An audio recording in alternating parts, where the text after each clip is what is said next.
The Monday mailbox is getting really interesting as one of the viewers has called out Jackson State for purposefully scheduling an easy out-of-conference schedule.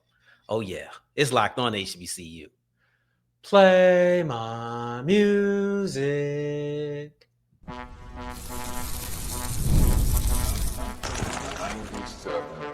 You are Locked On HBCU, your daily podcast covering HBCU sports. Part of the Locked On Podcast Network, your team every day. What's going on, family? Welcome back to another episode of the Locked On HBCU podcast, your number one daily one-stop shop for everything HBCU athletics, Monday through Friday. Part of the Locked On Podcast Network, your team every day. And I, of course, am Darrion Gray, a.k.a. the Mouth of the South, Texas Southern alum and former TSU Herald Sports editor and current site expert at Who Dat Dish and contributing writer at USA Today's Saints Wire. Thank you for going on this journey with me, making Locked On HBCU your first listen of the day every day. And remember, just because the mic cuts off doesn't mean that the journey is over. It just means it's time to follow me on Twitter at South Exclusives. Starts with an S and ends with an S. Today's episode is brought to you by Game Time. Download the Game Time app, create an account, and use the code LOCKEDONCollege to get $20 off your first purchase. Now, we'll wrap up today's episode and start today's episode with a couple of entries from our Monday mailbox. We'll close out the episode with a look back at Herman Brister III's comments about Jackson State, and then we'll also talk about the responses to his quote. I thought that was really interesting personally. But segment 2, North Carolina Central versus South Carolina State. Big time game in 2025. But ESPN just took a lot of steam out of the matchup with their latest fraudulent scheduling, if you ask me. It's just, anyway, we'll get into that. Segment 1, however, starts off with the Monday mailbox edition, and that comes from Lawrence Q79. And he calls out Jackson State for purposefully scheduling a weak schedule out of conference. I thought that this was very interesting. And this is a comment that has so many layers to get to as far as the principal, the university, what should be expected, and then also the truth in the statement. So it's all things that we need to break down. But this is what Lawrence says. I'd love to see Jackson State play some of the other teams in the preseason top 25 rankings instead of taking the easy way out and playing non-conference games against conference opponents. I think that this is a phenomenal talking point, first off. I think that this is something that doesn't really get discussed enough. I've talked about it on this show before. It is something that I have a problem with, but let's get to the truth of it first. So Jackson State was guilty of this in 2024. They did better with it in 2025. I don't think that Jackson State had a horrible out-of-conference schedule, but it's not what I would desire. So I think that this is important. Let's establish what it is that we are looking for in an out-of-conference schedule from a SWAC opponent. Now, typically you had 3 games for most people. Jackson State had 4 a year ago, but most times you had 3. With the change going to the FCS schedule that allows everybody to expand to 12 games, I'm going to address this topic as if everybody has 4 out-of-conference schedules, okay? So now that we have the groundwork, we have the foundation set for this conversation, and we know exactly what we're talking about. Let's look at Jackson State's 2024, let's establish what I'm looking for, and then look at Jackson State's 2024 out-of-conference schedule, followed by their 2025 out-of-conference schedule. So if there's 4 matchups, I would like a P4 for money purposes because I understand how that goes. I understand that you just, at the end of the day, you got to make the bread. And that's what this point is for. And it helps the players as far as being able to be on the radar against bigger schools. So give me a P4 matchup for money purposes. Give me a G5 matchup. Also helps with money purposes. But then at the same time, it's not strictly monetary. You also have the ability to possibly win. I think that trying to play a P4 and upset them, boy, them long odds. But you have the monetary benefits. So it's whatever. You accept it. When it comes to G5s, the odds aren't as long. It's still an upset. It's still something that's going to be difficult to do, and people are not going to project you to win that game. But all in all, it's not strictly monetary. Then give me a MEAC opponent. I would love if everybody in the SWAC played somebody in the MEAC. I would, or at least half of the conference plays somebody in the MEAC every year. That's a thing for me. I've always wanted to see it. I don't like that we typically only get MEAC versus SWAC games when you're talking about, I guess the Orange Blossom Classic has done it these last 2 years, but primarily it's all in Atlanta, whether it's the MEAC SWAC Challenge or if it's the Celebration Bowl. It's not a lot of other HBCUs in the SWAC playing HBCUs in the MEAC. I don't see it often. I don't. Also, I think FAMU and Bethune-Cookman are kind of exceptions because of their tie to the conference. That's what it looks like for me. Oh, sorry. And then one FCS opponent. I'm everywhere today. So P4, G5, MEAC, and another FCS opponent, kind of like a CAA opponent, someone who the conference is respected. You can get a little bit of, a little love from that. You might get some respect, a hat tip, something like that. That's the type of opponent I would look. So you got respect there, you got tradition, you got money, and you got upset potential. So I think you get a lot in my 4-game hypothetical. Let's look at Jackson State, though, because why did this comment come up, right? This comment came up because in 2024, Jackson State played Louisiana Monroe, Lane, Grambling, and Southern. Now, as you see, they had 2 out-of-conference games against 2 conference opponents. It is very difficult to talk about. Be honest with you, it's very difficult to talk about in this role because sometimes it's easy to forget that game didn't count towards the conference schedule. Southern only lost 1 game in conference play, and that was to FAMU. That being said, they did lose to Jackson State earlier that year. It just wasn't a conference game. So I think that's where Lawrence is coming from. This year, they didn't do that. This year, they have Hampton, Southern Miss, and Tuskegee. Southern is not a conference game. They have 3 out-of-conference opponents. Excuse me, Southern is a conference game this year. So you go Hampton, Southern Miss, Tuskegee, and you have Southern to open up your SWAC slate. But in general, right, so we've got all that out the way. Maybe he's addressing 2024 only. I would like to do that because I don't think that Jackson State not being guilty of it in 2025 discredits what it is that Lawrence is looking for. I also would like to see Jackson State play preseason top 25 games.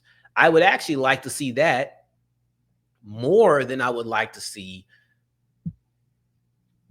probably an FCS or a MEAC opponent. I think I would like that even more. So this year they're playing Hampton, who is in the CAA, but I probably would like to see a Campbell, right? North Carolina Central does a great job with this. This will always be my standard for out-of-conference games, but I understand they have more room to play with. I would definitely replace Tuskegee with that type of game because I'm just not a huge fan of the D2 matchup. To me, it's just not something I'm a huge fan. I could do without that. But all in all, what's the motivation to change the scheduling? I have a problem when you schedule out-of-conference games as conference. I have a problem when you schedule conference opponents as out-of-conference games. I do not like that. I think Lawrence also does not like that. I just think that, to me, leave it alone. I'll shoot Jackson State some bail with Southern, not with Grambling, because Southern, I want to see them play every year. I want to see the Boombox Classic every year. And I understand that Jackson State and Grambling and all these, I get everybody has their own history, so games may mean more to other people. But Southern and Jackson is one of those games that if you have to make it another conference game just to get it done, I accept it. I don't love it, but I'll accept it at the same time. But all in all, I'm with Lawrence. Let's not do this. Let's not make this a habit. And I'm not saying that this is the Jackson State only thing. It could be anybody. For example, Southern, it takes 2 to tango. Southern did this last year. I was not a fan of it. And this could honestly be every team in the SWAC does it. And I would hate every team in the SWAC doing it. I genuinely would. I just don't think that out-of-conference schedules, they're so small. You only get 3, maybe 4 opponents. I wouldn't want to schedule somebody who I've already played last year in conference play. It's not appealing to me. It's not something that screams competitiveness. It's not something that screams, it does kind of feel like an easy way out. Now, as far as Jackson State goes, I think that they're one of the best HBCUs and one of the better teams in the FCS. I would love to see them play some of the other best teams in the FCS. I don't think that that's asking for a lot. I don't think that's being ridiculous. I do think that Lawrence came and said the easy way out, so it's easy to take offense to that. But at the end of the day, this does feel like a personal preference. It just feels like a preference. I would like to see Jackson State play other teams in the preseason top 25. I would too. Now, I don't know if this is because he wants Jackson State to be humbled. Some people feel that way. That's not me. I just want to see them play them. I like measuring stick games. I like measuring stick games where I can see this is where I stand in comparison to this type of school. This is why teams who maybe made the playoffs, right? Like Jackson State is not playing schools that are making the playoffs often. They just aren't, right? So that's just what we have to look at. But at the end of the day, why does it matter if you do that if it doesn't matter to your season? I'm just going to use Campbell because for some reason, North Carolina Central versus Campbell is the game that always sticks out to me more so than Elon. But I just think about Campbell. What does beating Campbell do for you? You're not trying to go to the Celebration Bowl, or you're not trying to go to the FCS playoffs. You're trying to go to the Celebration Bowl. So I think it's difficult to pitch to Jackson State. You need to schedule this way because why? Because why? You know, like at the end of the day, what do I get from scheduling these games? To me, it's a competitive conversation. To me, I don't even want to say respect, but I do think you get more respect when you beat these teams. It's something I've always yearned for. And honestly, I think those who are proponents of the FCS playoffs would probably be big proponents of scheduling FCS schools in your out of conference schedule. I don't think that's a stretch in saying it, but I think Lawrence has a great point. I do think that it's important to note that Jackson State did not schedule a SWAC opponent for a non-SWAC game in 2025, but they did do it in 2024 two times. And not really a fan of that. So I hope that 2025 is more of what's to come and not 2024. But as we push forward, the biggest game in the MEAC in 2025 just lost a lot of luster, lost a lot of steam, and not because of anything that either team did. We can blame ESPN, and I'll break down why as we continue with Locked On HBCU. Today's episode is brought to you by Game Time. I'm going to a Wings game on Friday as long as Paige Beckers is healthy. I got to check the injury report. I've made the decision. I've already scouted and seen where I'm going to sit. And let me tell you this, Game Time had the best tickets. I broke out of my normal routine when looking for tickets. And I actually went to see what the competitors had. I wanted to see, all right, I always say they have the best prices, but they genuinely do. And they have all-in ticket pricing, so I know exactly what I'm walking into. I did it for a game that I'm trying to go see for the Saints this year. I did it for the Dallas Wings games. And honestly, if you want to go to a preseason matchup in your city, a lot of times with preseason, we don't even care if we're fans of the team. We just want to be in an environment. You can do that with Game Time. Even sit closer than you normally would because those tickets aren't going to cost nearly as much. So go ahead and go to Game Time today. Download the app, create an account, and use the code LOCKEDONCollege to get $20 off your first purchase if you are new to Game Time. Go today, use the code LOCKEDONCollege and get $20 off your first purchase. As we continue rolling on today's episode of Locked On HBCU, I appreciate you for making this your first listen of the day. Every day for your second listen, make sure you're checking out Locked On NFL, or your favorite team may have a squad show now. We have a lot more professional teams that have squad shows, so that'd be pretty cool. Nice hour content instead of 30 minutes. So make sure you guys checking that out. ESPN just took a lot of steam away from North Carolina Central versus South Carolina State. Simple and plain. This game lost a lot of luster after what I call fraudulent move. And I know fraudulent like fake. How do you have a fake move? Is it moved or is it not? It is. And I expected North Carolina Central versus South Carolina State to be moved. I expected that. I thought that they put it on a Thursday, maybe even put it on a Friday. But I did have a feeling that ESPN was going to say, we want this on one of our main platforms, ESPN, ESPN2, maybe even ESPNU. I expected this to happen, but I did not expect them to say, yeah, we're going to move this game to 5 p.m. Eastern on a Friday afternoon. What are we talking about? ESPN just moved North Carolina Central versus South Carolina State to the middle of the day on a Friday afternoon, understanding that I might be giving them too much credit. Maybe they don't understand how important that this game is, and that move has taken so much luster out of the matchup. Let's not get it twisted. This is still going to be extremely important. This is still going to be a pivotal matchup. Going into the season, I don't know if there is a more important game than South Carolina State versus North Carolina Central. If you ask what the biggest game is going into the season, Family Feud style, I expect that the Eagles versus Bulldogs will be the number one answer.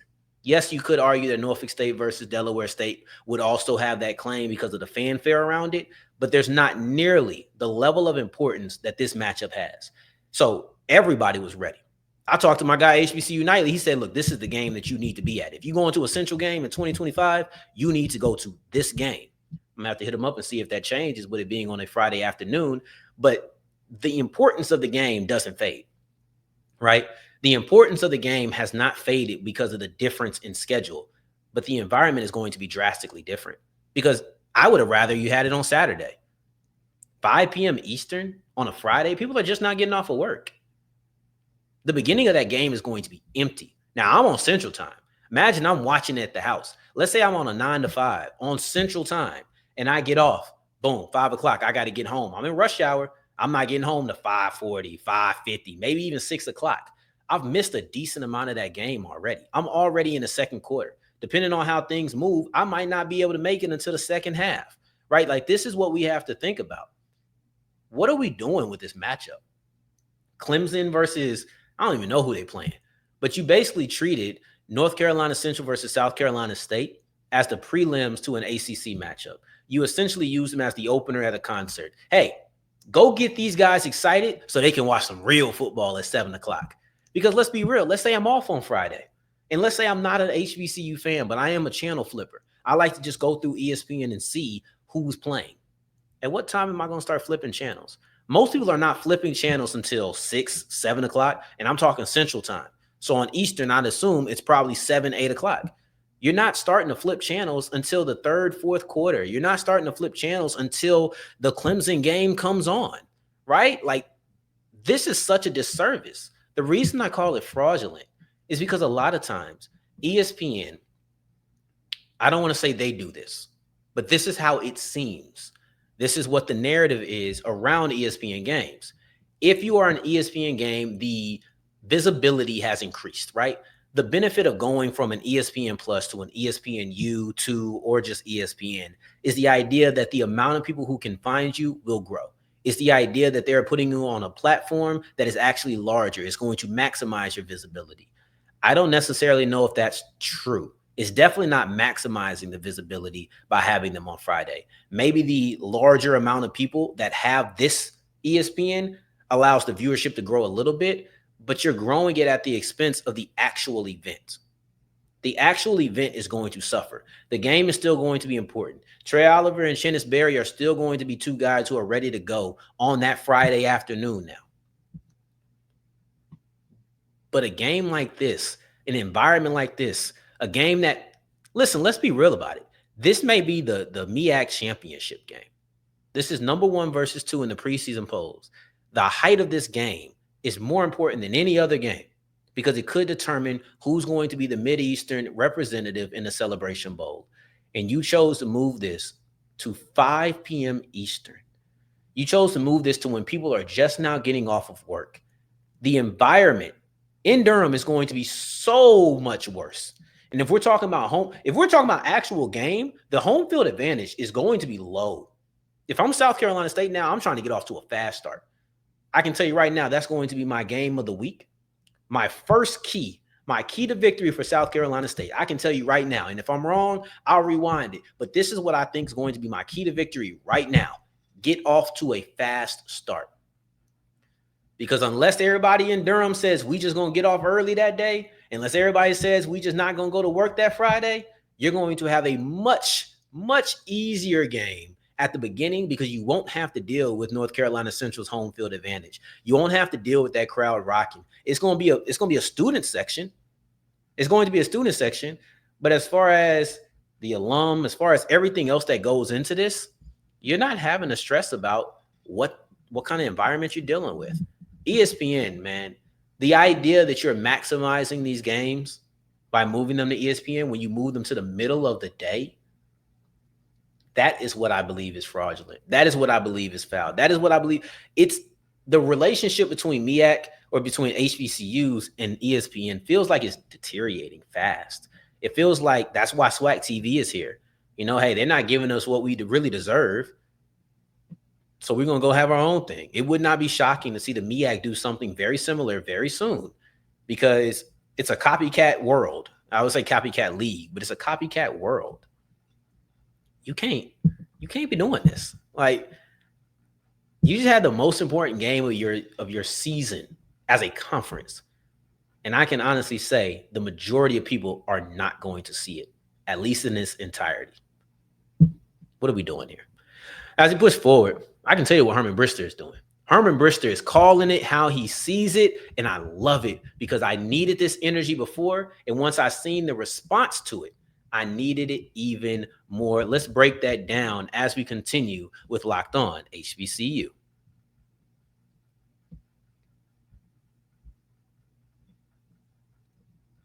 As we're wrapping up today's episode of Locked On HBCU, I appreciate you for making this your first listen of the day every day, making it all the way to segment 3, and I thank you 2 times for that. Thank you. Thank you. On Monday, I actually think this was a week ago. This was Monday's episode. On Monday's episode, Herman Brister dropped a comment that I thought, hey, look, I love it. I love that Herman Brister said it called it how he saw it and said, we're circling that Jackson State game and we're circling that FAMU game. These are the games that we are looking forward to because we want to be in Atlanta, and those games are going to end differently than they did in 2024. I absolutely love that sentiment because at the end of the day, not enough people call it how they see it. We talk about professionalism and button up, and no, I have a whole different opinion on when they talk about not being or being cocky and humble. Like, man, screw, man. Anyway, let's keep it on Brister, not what I think about those things. At first, it was simply, I love that Brister did that because he just called out what we already know. Every team has games that they circle. But then when I seen the response, when I seen the reaction in my comments from that video, I'm not going to read any names because it's just so many people. I came away with a different opinion. And this is what rivalries are about. I'm glad he said it. At first, I just didn't have a problem that he said it. At first, I was like, oh, I'm a fan that he finally put a name to it. But now I'm ecstatic because this is what rivalries are about. And quite frankly, rivalries are what college sports are about. So you had one person say, might as well talk now because that's all they can do. Keep sticking a mic in their face. I love Jackson State. Haters, get your team ready. Kev from Tally, because he's the only FAMU person who said this. Guess it won't be enough. They're going to get beat by both teams again this year. Then you have someone, I believe Herman Brister let his mouth write a check that his butt can't cash. Jackson State by 40. Dude is going to be on a reel just like his teammate from last season who confessed he's never beat Jackson State. I love this. Southern needs to worry about themselves. They O-line suck. I love this because at the end of the day, this is what college sports is about. To me, the amount of vitriol is what separates college sports from professional sports. The type of passion that supports, I'll say the passion, maybe not the vitriol. To me, it's the passion that separates college sports from pro sports. Because though fan bases are passionate in both, there is a aura of passion around college sports that comes with love, that comes with vitriol, right? Like those things feel like they mean more. In college athletics, there's a thing called hate week, where the bigger schools, they all play rivals in the last week of the season. You don't get that with the pros. They try to do something similar where every season ends with a divisional opponent, but I don't hate all my divisional opponents. I don't hate Carolina. I don't hate Tampa Bay. I hate Atlanta, right? Like you don't have rivalry week in pro sports to me. That's not a thing where we can just coordinate as this huge initiative across the sport. Everybody's going to play the team that they hate. It would be nice, but it's not the same. And you have certain teams that I may hate this team more than they hate me. I know the Falcons and Saints, it's equal. I can't stand the Falcons with all my being. You know what we call that? We call that hate week. Twice a week or twice a year. Hate week. Because you get to play your heated rival. Man, if you called it hate week in college sports, college would have 5 hate weeks a season. 3 hate weeks a season, right? Part of college athletics is hating 3 to 5 people on your schedule every single season, right? Like part of college sports is sharing disgust for people who aren't even going to be played for another month every single week. Right? Like, I make fun of the Falcons when I get a chance to, but I'm not doing it every other week. I'm not doing it no more than probably 2-3 times, unless they do something just miserable, right? In college sports, Jackson State is going to slander Southern any chance they get, and vice versa. That's what college athletics is all about. College athletics is all about the passion. It's all about the vitriol. It's all about the hatred. I seen somebody say Kyle Field, which is where Texas A&M plays, is one of the toughest places to play. And then someone said it's so tough that Texas A&M can't even win there. And I don't really know what school that affiliation or what school that person was affiliated with, but I know that was funny. And I know that that's college sports. You hate people in all sports. That's just being hateful is a part of sports. It's a part of the culture, right? But the hate is different when it comes from college. And I love it. So I'm very happy that Brister said that. I love the response that it got from people in the comments. That was a lot of fun. And it made me realize it's not just that, hey, we called out Jackson State is what it is. Everybody's gunning for Jackson State. But the rivalry aspect, people are looking for Brister. When that game gets played, I think it's week 4 for them. When that game gets played, people are looking to see if Brister gets torched. People are looking to see if Brister catch a head. I was gonna say catch a head top, but like I think people are looking to see what happens with this player, so that they can say, "Oh, remember when you said this? It's different. It's hate week 5 times a year," and I love college athletics for it. On tomorrow, we don't have something that's passionate to close out. I don't think we will to close out, but we will talk about HBCU athletics and how this is the most important time for HBCU athletes once they make it to the pro level. The preseason is on and it's big time for HBCU players. On tomorrow's episode, that's what we will cover. In the meantime, in between time, until the next time that we hear each other, family, take care, stay blessed. Peace.